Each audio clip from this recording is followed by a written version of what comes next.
అనకాపల్లిలో మాజీ ముఖ్యమంత్రి వైఎస్ జగన్మోహన్ రెడ్డి ఆదేశాల మేరకు బుధవారం పట్టణంలో ఉన్న గాంధీనగరం వెంకటేశ్వర స్వామి ఆలయంలో పట్టణ శాఖ అధ్యక్షులు మందపాటి జానకిరామరాజు ఆధ్వర్యంలో వైఎస్ఆర్సీపీ సమన్వయకర్త మలసాల భరత్ కుమార్ వెంకటేశ్వర స్వామికి ప్రత్యేక పూజలు నిర్వహించారు. మీడియాతో మాట్లాడుతూ చంద్రబాబు నాయుడు దుర్బుద్ధితోనే తిరుపతి లడ్డును రాజకీయం చేస్తూ సూపర్ 6 పథకాలను తీసివేశారని ఎద్దేవా చేశారు. ఈ ప్రభుత్వంలో జూలై నెలలో లడ్డు వ్యవహారం బయటపెడితే ఆ తప్పును వైసీపీ ప్రభుత్వంపై నెట్టివేశారని ఆరోపించారు. తను అధికారంలోకి వచ్చిన వెంటనే సూపర్ 6 పథకాలు అన్నీ అమలు చేస్తానని చెప్పి అధికారం చేపట్టాక పథకాలు అన్నీ స్వాహా చేశారని అన్నారు. ఈ కార్యక్రమంలో భారీ సంఖ్యలో కార్పొరేటర్లు, ఎంపీటీసీలు, జడ్పీటీసీలు కార్యకర్తలు పాల్గొన్నారు.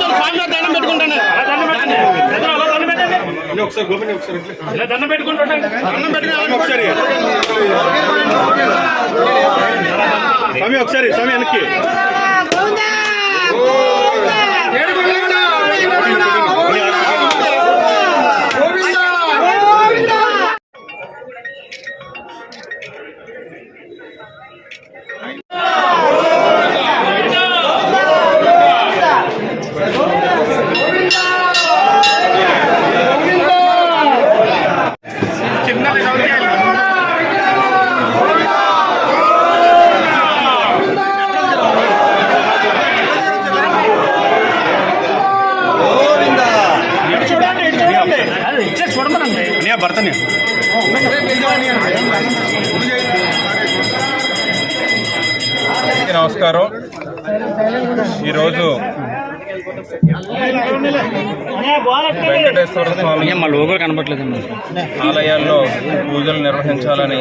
వైఎస్ఆర్ కాంగ్రెస్ పార్టీ అధ్యక్షుడు మాజీ ముఖ్యమంత్రి వర్యులైనటువంటి జగన్మోహన్ రెడ్డి గారి పిలుపు మేరకు, ఎందుకంటే ఒక రాజకీయ దుర్బుద్ధితో ఈ కూటమి ప్రభుత్వం ఏదైతే ఉందో కుట్రలతో కుతంత్రాలతో తిరుమల తిరుపతి దేవస్థానం ప్రతిష్టతని దిగజార్చే విధంగా ముఖ్యమంత్రి చంద్రబాబు నాయుడు గారు చేసినటువంటి వ్యాఖ్యలు ప్రపంచవ్యాప్తంగా ప్రసిద్ధి గాంచినటువంటి తిరుమల తిరుపతి దేవస్థానం వెంకటేశ్వర స్వామి అలాగే లడ్డూ ప్రసాదం ఏదైతే ఉందో దీన్ని దిగజార్చే విధంగా వ్యాఖ్యలు చేసి చంద్రబాబు నాయుడు గారు 100 రోజుల పరిపాలన సంబరాలకి చెప్పుకునేందుకు ఏమీ లేదని డైవర్ట్ చేసేందుకు ఈ లడ్డూ ప్రసాదం వివాదాన్ని తీసుకొచ్చి ప్రతి గ్రామానికి వెళ్ళి ఈ సంబరాలు చేసుకోవడం కానీ, అలాగే ఇటువంటి కుతంత్రాలతో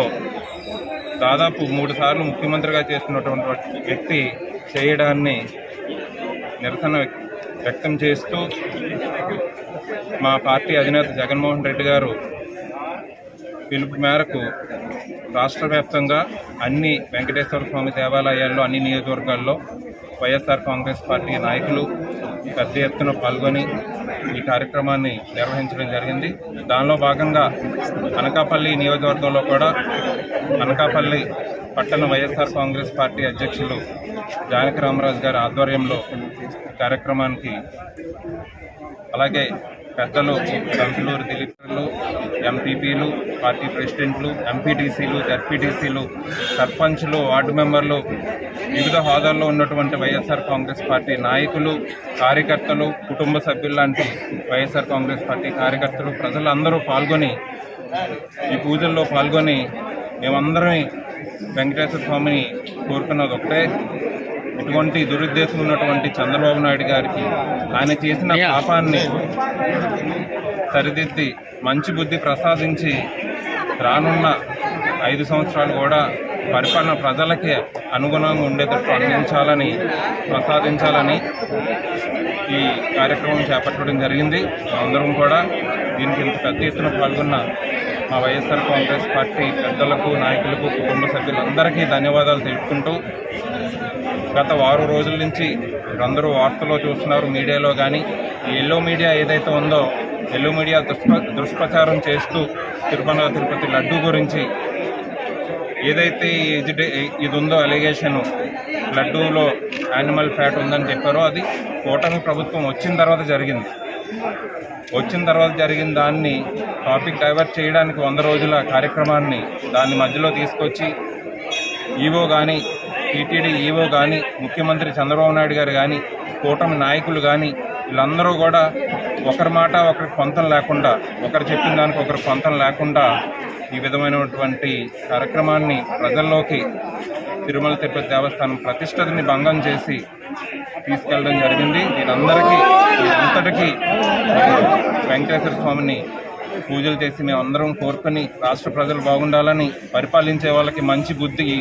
ఈ దుర్బుద్ధి అంతా తీసేసి వాళ్ళ పాపాలని కడిగి మంచి బుద్ధి ప్రసాదించి మంచిగా పరిపాలించి ప్రజలకు అనుగుణంగా వాళ్ళు పరిపాలించాలని, ఈ దేవాలయాల్ని కూడా రాజకీయం చేయకుండా ఉండాలని అందరం కోరుకోవడం జరిగింది. సపోర్ట్ చేయడానికి సిద్ధంగా ఉన్నాం. ఏవైతే మీరు వాగ్దానాలు ఇచ్చారో ఎన్నికల టైంలో ఆ వాగ్దానాలని నెరవేర్చడానికి మీరు కృషి చేయాలని, ఈ సంవత్సరానికి అమ్మఒడి గోవింద అయిపోయింది అమ్మఒడి, అలాగే రైతు భరోసా కూడా ఇవ్వనని చెప్పారు, అలాగే ఫ్రీ బస్ కూడా లేదు సూపర్ 6లో భాగంగా, అలాగే 3 గ్యాస్ సిలిండర్లు కూడా వస్తాయని చెప్పారు, కానీ వస్తాయి రావు కూడా తెలియదు. అన్నిటినీ మేము వచ్చిన 100 రోజుల్లో అమలు చేస్తామని చెప్పారు. ఈ సూపర్ 6 ఏదైతే ఉందో చేస్తున్నటువంటి ముఖ్యమంత్రి కూడా ప్రెషర్ కాదు, ఆయన కొత్తగా వచ్చినటువంటి ఆయన కాదు, దాదాపు 40 సంవత్సరాల ఎక్స్పీరియన్స్ ఉందని చెప్పుకున్నటువంటి వ్యక్తి, ముందు 2 సార్లు ముఖ్యమంత్రి చేసినటువంటి వ్యక్తి ఇలాంటి వాగ్దానాలు ఇచ్చేటప్పుడు అవి నెరవేర్చగలమా లేమనేది ఒకసారి ఆలోచించుకొని ఇచ్చుంటే బాగుండేది. ప్రజలను మోసం చేసి అది ఈవీఎంలలో జరిగిందా లేదంటే వీళ్ళు ఇచ్చే వాగ్దానాల్లో మోసం జరిగిందా, ఇలాంటి అబద్ధపు హామీలు ఇచ్చి వాటిని నెరవేర్చకుండా ఇలాంటిది ఏదో అబద్ధపు వ్యాఖ్యలు చేసి టాపిక్ డైవర్ట్ చేయడానికి ప్రయత్నిస్తున్నారు. కాబట్టి ఇప్పుడు లడ్డు వివాదం అయిపోయిన తర్వాత లడ్డు వివాదంలో వాళ్ళు చెప్పింది అబద్ధమని నిర్ణయించుకొని ఎప్పుడైతే జగన్మోహన్ రెడ్డి గారు ఈరోజు తిరుమల వెళ్ళి దర్శనం చేసుకుందామని ప్లాన్ చేసుకున్నారో మళ్ళీ దాన్ని భంగం చేసేందుకు డిక్లరేషన్ అనే దాన్ని మధ్య తీసుకొచ్చి మళ్ళీ దాన్ని కూడా అడ్డుకునేందుకు ప్రయత్నించి ఈ విధమైనటువంటి కార్యక్రమాలు చంద్రబాబు నాయుడు గారు లాంటి ఎక్స్పీరియన్స్ ఉన్న నాయకుడు చేయవలసినటువంటి కాదని మేమందరం వీటిని ఖండిస్తున్నాం. ప్రజలకు అండగా ఉంటాం. ప్రజలకు మంచి పరిపాలన, ఇచ్చిన హామీలన్నీ నెరవేర్చే వరకు ప్రజల తరఫున మేము పోరాడడానికి సిద్ధంగా ఉన్నాం. జగన్మోహన్ రెడ్డి గారిని మళ్ళీ 2029 ఎన్నికల్లో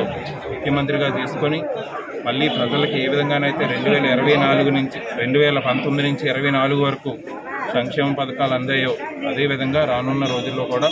మా వైఎస్ఆర్ కాంగ్రెస్ పార్టీ కుటుంబ సభ్యులందరం కలిసి ప్రజల తరఫున పోరాడతామని తెలియజేస్తూ మరి ఈ కార్యక్రమాన్ని ఇంత విజయవంతం చేసి భగవంతుని ప్రార్థించడానికి వచ్చేసినటువంటి మా వైఎస్ఆర్ కాంగ్రెస్ పార్టీ పెద్దలకు, నాయకులకు, కుటుంబ సభ్యులకు, అలాగే ఇక్కడికి వచ్చేసినటువంటి ఎలక్ట్రానిక్ మరియు ప్రింట్ మీడియా మిత్రులందరికీ ప్రత్యేకంగా ధన్యవాదాలు తెలుపుకుంటూ సెలవు.